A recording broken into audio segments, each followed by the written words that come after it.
We rarely keep the first lines of poems or stories. They are the pre-cum of the tale. A rainy, cold March, much like the weather recently, windy, rainy and green, fresh smelling. Enter the main building, you know, the iconic one, the only one that mattered then, the squiggle one, the site for the interview, the place in which we now lay our scene. How lucky I was to even get an interview, so I thought. Electronically assisted, doors let my A1 portfolio and I in. To the left was a desk and a few striking people milling around. Immediately, I was instructed by a horse mask to stand still and have my picture taken. I stood, dripping, wet and frozen, while my likeness was snatched, taken, and then printed out right there in front of me, on glossy snappy snaps paper from a domestic photo printing machine. The kind that someone might print off a family holiday photographs on, or something like that. This sodden image was handed back to me and clipped to a sheet of paper with my details on it. I was then escorted in the lift to the 5th floor where my interview took place. Before it began, the 2 women interviewing me asked me for the photograph. I handed it over to them and they glanced down at it before beginning the interview. Then it was over. I turned to leave, pausing awkwardly, thinking they would return the image, but they didn't. I took the lift back down to the ground floor and left the building, heading toward the station that would take me back home. On this return journey, I did a crude and shit drawing in a new notebook that I just started to mark the event. The interview must have gone well, at least okay, because I am here now, 1 foot in, 1 foot out, and just about to leave. The Lord Mayor's Show Feast for the Eyes and Ears held on the 2nd Saturday in November. Scrapping and seeing and seeking. The man that accompanied me up the lift to the interview was one I recognised. A tenuous link, a summer, 2 years ago, I'd seen him at a festival. They were all sitting in a languid circle, hauntingly beautiful and extreme. They looked rough, but perfectly so, listening to their contextual conversation in the dusk. At one point, this lift man, offered me some ketamine. I said thank you, but I can't accept. I have to head off to B&Q early on Monday morning, and if I was to take drugs right now, it might hinder my plans. Might buy the wrong paint, square rollers, and hairspray or something. He said okay, and extended the offer to someone else.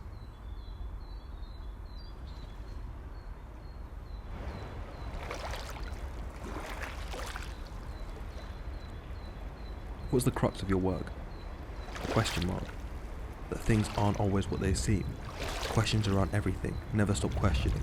Against the didactic approach to learning, nothing can be for certain, and it's not about the uncertainty of life. No. It's hard to not connect the person to the art. When someone says something like this, it makes me think about what they're hiding, what part of them is being overlooked or unnoticed. I have ideas, but no way of knowing it all. How other people perceive us is surprising. Sometimes it doesn't match up with our own perceptions of ourselves, and yet this perception of how others view us is also a fabrication, is also unreal, and just our own interpretation of what it might be.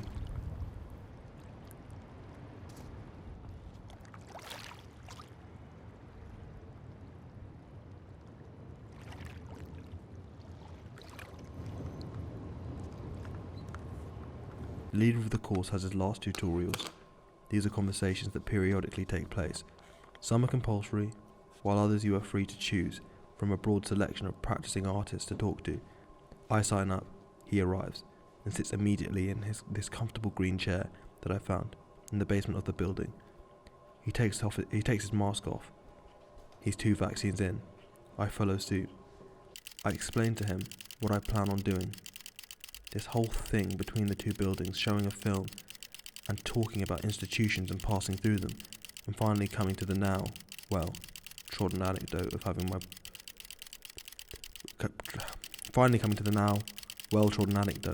my portrait taken by this horsehead. He reveals the truth, why it happened. It's more mundane and obvious than I could ever have thought, and I basically guessed it anyway. I ask if they keep the photos, if there's a graveyard of images that exit. There isn't. He sits like a cowboy and has a near perfect internal clock.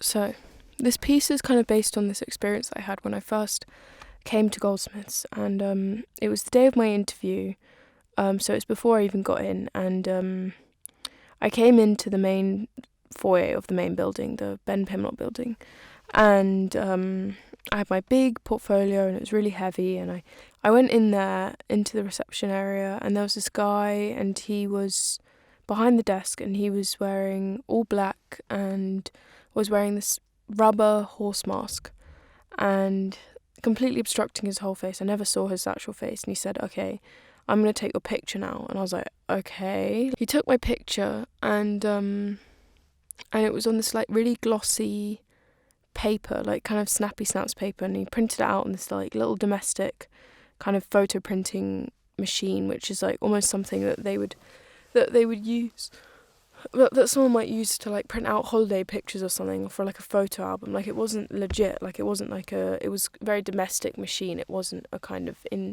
industrial machine or something like they would print out like photo IDs or something. So he takes this picture of me with this horse mask on. I'm really kind of on edge. I feel kind of weird about it. I'm like, okay, this is really odd, like kind of feel intimidated by the whole experience. And he hands back this like glossy picture back to me, and I go and sit down and wait for my interview. And when it comes down to time to do my interview, I get escorted to the lift, and I go up in the lift with this guy. And then when I get into the interview, the women that are interviewing me, or the people that were interviewing me, they asked for this photo that had just been taken by this guy with a horse mask. And so I handed them this photo of me, which is attached to like a sheet of paper which had all my details on it. And they looked at it and they put it to one side, and we did the interview, and the interview was fine, and whatever. The interview ended, and I turned to leave, and I kind of paused, kind of like, okay, you gonna give me back my photo? Like, what's going on with the photo? And they just kept it. So I was like, okay, well, I guess they just have this photo now. And I left, and I went back down in the lift to the foyer, and I left the building, and I went home, and then obviously I entered the institution, and I'm here now, and I've studied here for a few years, and I've always just been thinking about this photo, and like, what's happened to this photo, and like, why was this photo taken? I actually had a conversation with the guy that runs the course, and I asked him, what's going on with the photos, things like, I told him about this idea of like, for the degree show, to have people go to the 5th floor and then get their photo taken, and then use that as like a currency or like a token in order to get into this room which has the film in it. And I told him about that, and I was like, but this is all based on this experience that I had when I first came here.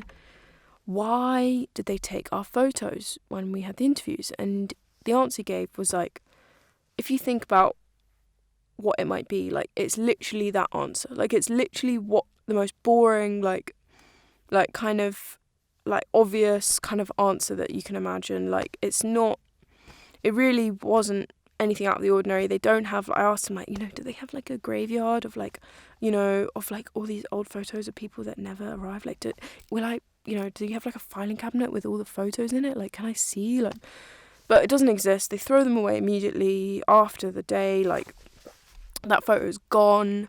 That photo was never kept anywhere. It was for a really boring, like, administrative kind of reason why they even took the photos. And so I was kind of like, well, this is kind of odd, isn't it? Like something that felt so intense, and like something that was so kind of overwhelming and like intimidating at that time, actually turned out to be like a really routine, like kind of nothing reason why they even did it. And I think that applies probably to a lot of different kind of processes or kind of protocols that we're put through. Yeah, I think it's interesting to also connect these rooms, and like one of them, the one that you've just been in with, which is the Ben Pimlott building, which is in the hallway, that building is kind of like a kind of skyscraper, like commercial, like, you know, not industrial, but like, you know, like a very clean cut space. You know, it's kind of sexy, it's in the sky, you're high up, like it's very high ceilings, all that kind of stuff. So, you know, where that's the first space that you go to, and you take your selfie with the stick, and then you're passed down, and it's kind of maybe like, and then you're told about the second space, which is in the church, which is like a very, very, very, very different space. And that space is well, obviously isn't an art showing space. Like, the Ben Pimlott building is a custom designed building to be art studios, and it's custom built so that all the art studios can collapse at the end of the year and they can build the show. And it's kind of, you know, it's taken into account that is going to happen every year, and that so it's very easy for them to disassemble everything and put it back up. And that, you know, you can paint the floors, and the walls are very white, and they have this very high ceilings, it's very lofty, and all this. But the church is obviously a church. It used to be a church, and the room that you're watching this film in right now is a seminar room. And now I am using it as an art showing room.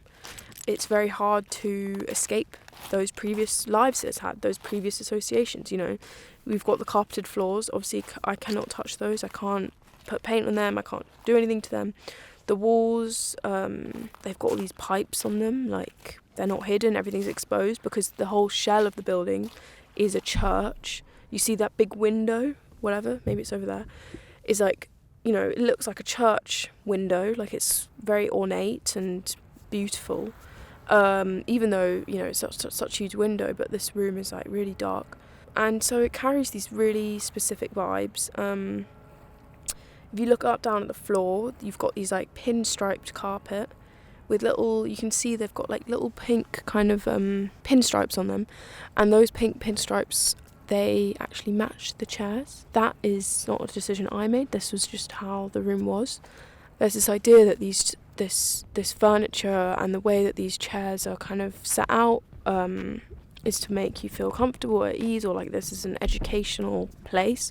But actually does the opposite. It makes it very uncomfortable. And I really don't think many people use this room, even when it is a seminar room, because it's so small, and most seminar groups are, you know, 12 to 15 people before COVID, and now they're, you know, so I don't know if this room is used at all, really.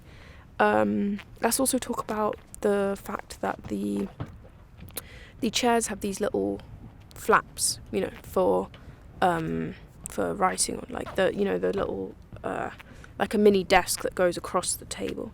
And these are only on the right-hand side, so only right-handed people can use these little tables to their full effect. Like, if you're left-handed, it's actually really difficult to use it because you don't have a kind of elbow rest. So this is another way in which this room, these kind of institutional learning chairs, are really only accessible to a certain person, which is a right-handed person, really. Well, you could use it as a left-handed person, but the full effect won't be as comfortable as a right-handed person, I think. If you look around the base of this monitor that this film is being shown on, you see this kind of chain that's wrapped around the bottom of these legs, and that is just odd, because you see the chain, and I think it's for security, like it's to make sure that the thing isn't stolen.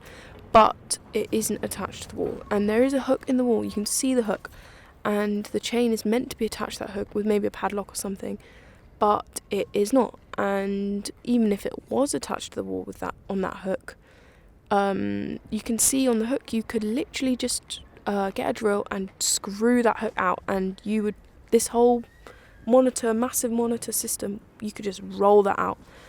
Not that I think anyone would want to. It's a very institutional object. It's got a phone on it. It's got a PC and a Mac built in it. Like, it's a stand. It's on wheels. Like, it's, you know, no one wants this in their home. It is very much a learning tool device. But yeah, I understand this is ridiculous. You know, this isn't to be light-hearted about being processed, because that is intense. You know, I think it is intense, and like, oh, maybe it's not intense. Maybe no one cares. But that, I don't know, whatever. I don't care if no one cares. Maybe that doesn't matter. Maybe I just care, but that's okay.